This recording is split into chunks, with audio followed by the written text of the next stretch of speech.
El megadecreto de necesidad y urgencia fue contundentemente rechazado en el Senado en la tarde de este jueves, 42 votos contra 25, 42 votos en contra y 25 a favor. Y es la segunda derrota política de magnitud que sufre el gobierno de Javier Milei a manos del Congreso. La anterior fue la caída de la ley Ómnibus en diputados. A estas derrotas de magnitud hay que sumar otras resoluciones adversas que no tienen la misma relevancia quizá, pero que son importantes, como las resoluciones judiciales que trabaron el capítulo de la reforma laboral del DNU, u otras que suspendieron, por ejemplo, los aumentos autorizados por el gobierno en la medicina prepaga. Creo que esta derrota permite tener una visión más equilibrada del escenario político, en el que todo está abierto y estamos lejos de un Milei imbatible, que por el hecho de ocupar la centralidad política a fuerza de tuitearse encima todo el día daba la imagen como de avanzar, o intenta dar la imagen como de avanzar sin trabas. Porque en el debate público la sensación que había, o que hay, inclusive ahora, pero con el DNU se pone en cuestión, con la derrota del DNU se pone en cuestión, parecía que asistíamos a una especie de déjà vu en relación a las discusiones sobre la consistencia política del gobierno y el proyecto libertariano. Por lo menos a mí me daba la sensación de estar escuchando un eco de afirmaciones que se oyeron al comienzo de varias experiencias de gobierno en los últimos tiempos. Recordemos, para tomar un ejemplo similar a este, que en los primeros años del gobierno de Mauricio Macri y el Cambiemos original, estamos hablando de 2015, 2016 hasta 2017, circulaban interpretaciones que decían más o menos esto. Macri logró desconectar la política de la economía porque la gente lo apoya pese a estar sufriendo un ajuste, sobre todo en 2017 cuando ganó las elecciones legislativas. Decían lo votan por otras razones, porque ganó una batalla cultural o porque logró cambiar la naturaleza de la política a través de un control de lo que piensan las personas. Recuerden, con la utilización del Big Data, la nueva sabiduría del algoritmo, la comunicación a través de las redes sociales. Marcos Peña, ¿se acuerdan de Marcos Peña? Ex jefe de gabinete de Macri, era como el cerebro de esta gran transformación, el estratega que había logrado transformar o convertir a Macri en un gran estadista del siglo XXI.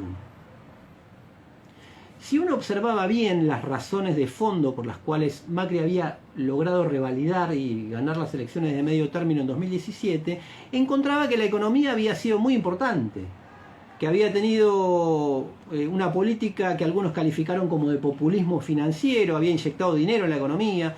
2017 fue el único año en el que no cayó el salario real, por ejemplo, y ahí había alguna de las causas de ese triunfo.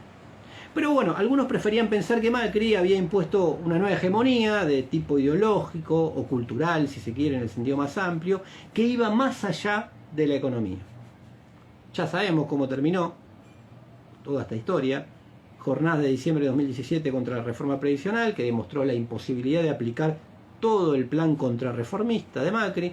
Revuelta de los mercados durante 2018, pedido agónico de rescate al Fondo Monetario y hundimiento del gobierno que no cayó, y esto hay que decirlo, porque lo sostuvieron desde afuera y le dieron gobernabilidad para hacerlo llegar hasta el recambio electoral.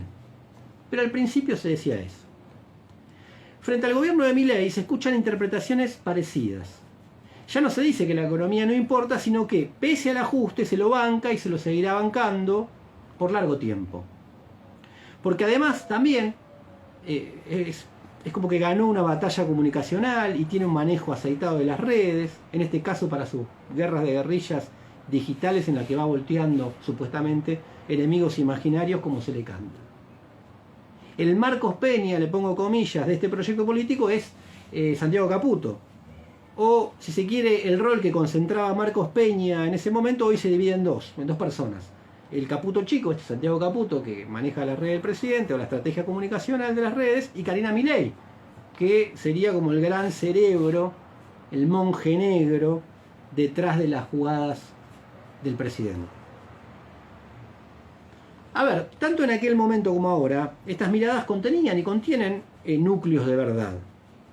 la nueva derecha, aquella nueva derecha de Macri, que nació con su gobierno, se había apropiado del viejo electorado radical, hablo de la UCR, había penetrado en ciertos sectores populares. Recordemos que María Eugenia Vidal gobernó la provincia de Buenos Aires y tuvo votos también, por ejemplo, del conurbano, y había convencido, ante el fracaso y las inconsistencias de las experiencias progresistas o llamadas nacional populares, había convencido a un sector de la población de determinados valores vinculados al universo de las ideas de derecha. En el caso de Milei, radicalizó a parte de ese electorado por el fracaso del gobierno de Macri, prácticamente que lo absorbió. Macri está corriendo detrás de sus votantes, no al revés. Pero además hay un factor político que juega en esta coyuntura, a casi 100 días de administración, estamos diciendo bastante poco en términos históricos, como por ejemplo lo que remarcó la consultora Escenarios, que dirigen Federico Zapata y Pablo Towson. Preguntó en una encuesta reciente sobre varios temas, sobre la caída de la ley ómnibus, no había pasado el DNU todavía, sobre la crisis con los gobernadores, y en la mayoría de las respuestas la gente responsabilizaba al gobierno nacional por los fracasos, por ser intransigente, porque las provincias o los gobernadores tenían razón. La mayoría era desfavorable para el gobierno. Ahora, cuando consultaron quién cree que es responsable ante la situación económica actual, la respuesta fue categórica, según el estudio de Escenarios de Towson y Zapata. La crisis se sigue cargando en las cuentas del Frente de Todos, la situación económica actual. O sea que el hándicap, si esto es cierto, con el que hasta ahora cuenta Milei, sigue siendo una especie de partidismo negativo por el rechazo a todo lo anterior, a las recetas anteriores que condujeron al país a una crisis crónica de prácticamente una década. Ahora, este factor es muy endeble y precario. Cambiará básicamente con el tiempo por la falta de resultados del programa de Milei, que es inconsistente o que tiene muchas inconsistencias por donde se lo mire. Por eso se equivocan las lecturas en dos cuestiones. Estas lecturas que ven un Milei instalando ya una nueva hegemonía, podemos decirlo así. Tomar esos elementos reales, los aspectos de verdad que tiene, y darle un valor sin límite, y considerar que pueden independizarse absolutamente de la economía, esto es, de los resultados tangibles del programa económico de Milei. De esta situación de paradojal y precaria son conscientes los gobernadores, que dicen que es necesario el ajuste, pero que lo haga otro, porque ellos saben que pueden tener consecuencias gravosas en sus propias provincias. Y también, obviamente, los senadores que le responden, de ahí la derrota del DNU.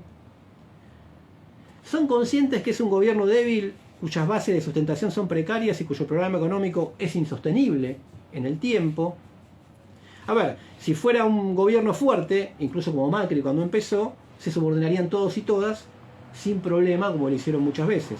Ojo, los gobernadores y los senadores no son los únicos que ven esta situación. La vio el Papa cuando hizo un gesto político recibiendo a Milei en un momento de fragilidad. Lo sabe Rosati, el ministro de la Corte Suprema, cuando marca la cancha con un discurso y dice que tendrían que leer más Alberdi y da señales de oposición, no de oposición, pero sí de cuestionamiento a parte del discurso del gobierno. Lo sabe Victoria Villarruel, que comenzó con sus movidas conspirativas, que cuando las niega las confirma, entre ellas, por ejemplo, habilitar la sesión del Senado. Y lo sabe hasta el FMI, que exigió que busque sustentabilidad política para el ajuste y el programa económico, y está monitoreando todos los días a ver si el gobierno logra este volumen político.